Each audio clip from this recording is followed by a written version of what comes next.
மாண்புமிகு தமிழ்நாட்டின் முதலமைச்சர் அவர்களுக்கு வணக்கம்.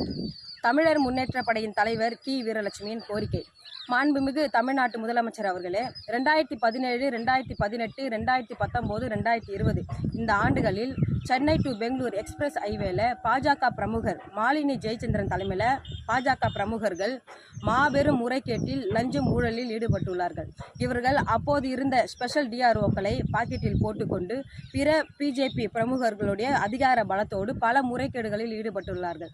இவர்களிடம் பல 100 கோடி கருப்பு பணம் குவிக்கப்பட்டுள்ளது. இது சம்பந்தமாக எமது தமிழர் முன்னேற்றப்படை சார்பாக தமிழகத்தில் உள்ள லஞ்சம் மற்றும் ஊழல் கண்காணிப்புத்துறை இயக்குநர் அலுவலகத்திலும் வருமான வரித்துறை புலனாய்வு பிரிவு இயக்குநர் அலுவலகத்திலும் நாங்கள் புகார் மனு அளித்துள்ளோம். பல முறை புகார் மனு அளித்துள்ளோம். இந்த புகார் மனுக்களுக்கெல்லாம் உரிய நடவடிக்கை எடுக்கப்படாததால் எங்களுடைய புகார் மனுக்களுக்கு உரிய நடவடிக்கை எடுக்க கோரியும் வழக்கு பதிவு செய்ய கோரியும் நாங்கள் உயர்நீதிமன்றம் செல்ல இருக்கிறோம். இதற்கு சில சாட்சி ஆவணங்கள் எல்லாம் தேவை.